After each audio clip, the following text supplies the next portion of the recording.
Clarity కోసం ఇవన్నీ అడిగాను సామ్ గారు. వాళ్ళనే ఇప్పుడు దాడులు సరే రైట్ రైట్ హ్మ్. రైట్ లెట్ మీ నా క్వశ్చన్ వినాలి. యాహ్! చెప్పండి. రాజకీయ పార్టీలు దాడులు చేయమని మేడం మేడం దాడులు చేపించింది ఆ రాజకీయ పార్టీనేనా? హ్మ్. దాడులు చేపించింది, రక్తాన్ని కళ్ళదూసింది, లేకపోతే ఏమంటారు ఆ దళితుని కులం పేరుతో దూషించింది, బీసీని కొట్టింది, యాదవ్‌ని కొట్టింది. ఏ రాజకీయ పార్టీ అయితే ఏమంటారు సమర్థిస్తుందో ఆ రాజకీయ పార్టీ చేపించిందా? హ్మ్. చెప్పండి. చెప్పాలి వాళ్ళు సమాధానం చెప్పాలి. రైట్. అడుగుదాం. అవి కూడా మాట్లాడదాము. అడగండి. సో, యాదగిరి గారు, బీఆర్ఎస్ పార్టీకి సంబంధించి ఈ విషయంలో మార్వాడి గోబ్యాక్ అనే విషయంలో సరే మార్వాడి గోబ్యాక్ ఉద్యమానికి మద్దతు ఇస్తున్నాము అనేది బీఆర్ఎస్ పార్టీ నాయకులు చెప్తున్నారు.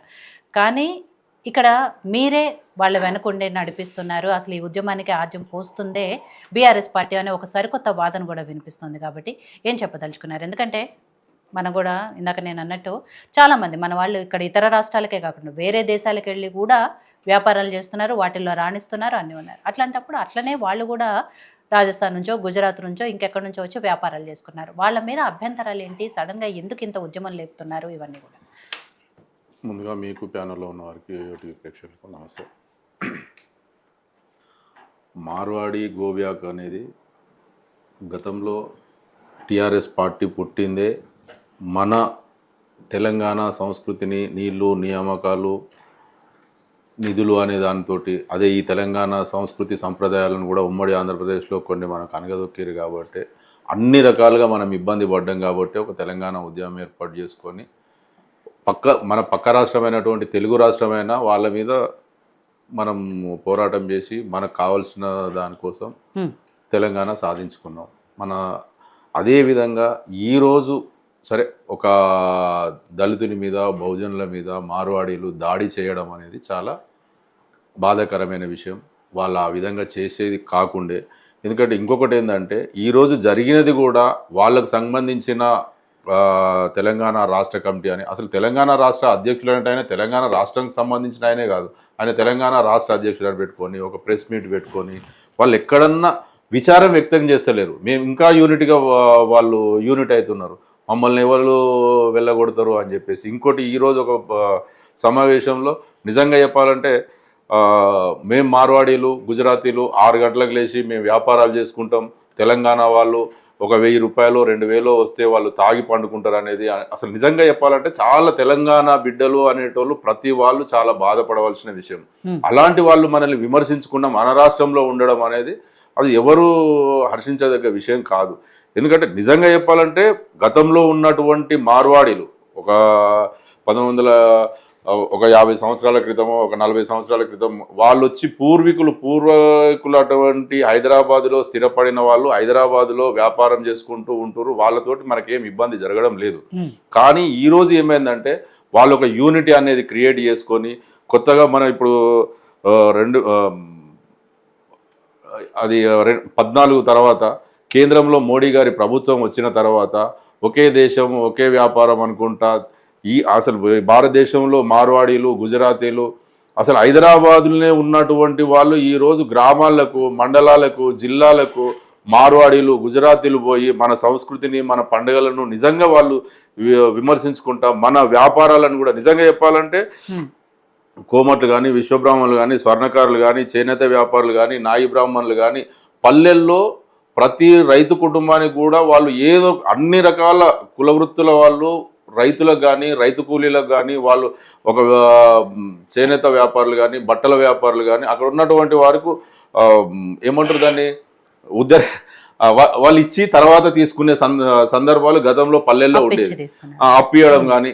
అట్లాంటి సందర్భం నుంచి ఈరోజు మార్వాడీలు ఈ పల్లెల్లో కూడా వ్యాపారాలు చేసుకుంటా మండలాల్లో వ్యాపారాలు చేసుకుంటా కొందరు అందరినీ మేము చెప్తున్నాం కొందరు వ్యాపారస్తులు తెలంగాణలో ఉన్నటువంటి ఎవరైతే చేతి వృత్తుల వాళ్ళు ఉన్నారో వారిని చాలా ఇబ్బంది పెట్టి మన వ్యాపారాలను ధ్వంసం చేస్తున్నారు. కాబట్టి వారి కోసం వ్యతిరేకంగా పోరాటం చేస్తే మేము మద్దతు ఇవ్వడానికి సిద్ధంగా ఉన్నాం.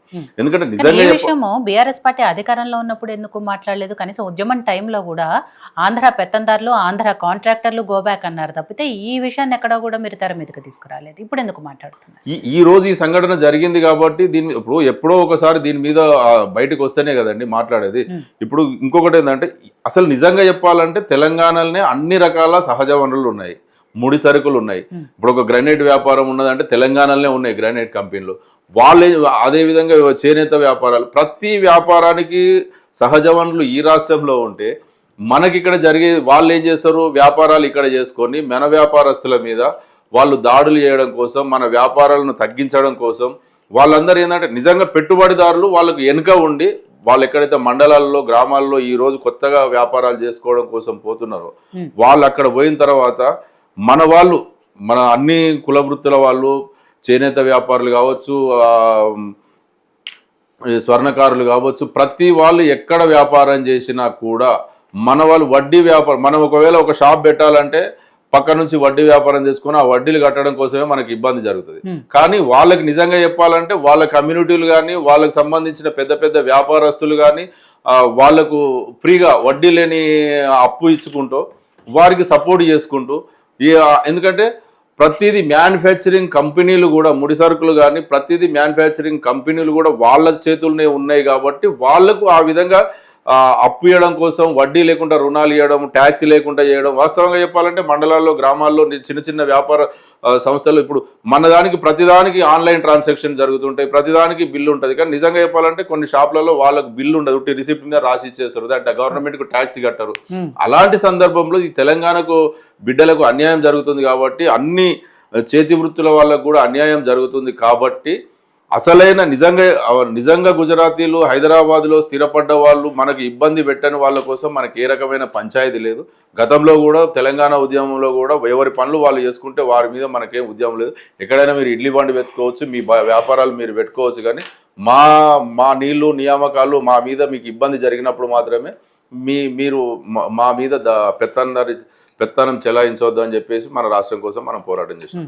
ఈ రోజు కూడా మన సంస్కృతిని సాంప్రదాయాలను మన వ్యాపారాలను వాళ్ళు ఇబ్బంది పెట్టినప్పుడు మాత్రం ఖచ్చితంగా మనం అందరం ఉద్యమానికి సపోర్ట్ చేయాల్సిన అవసరం ఉంటుంది. దీన్ని వ్యక్తిగతంగా కూడా అందరు సపోర్ట్ చేయాలి. ఎవరైతే నిజంగా వ్యాపారాలు చేసుకొని బతికేటోళ్ళో మనం ఏ విధంగా కూడా వాళ్ళని ఇబ్బంది పెట్టే పరిస్థితులు లేదు.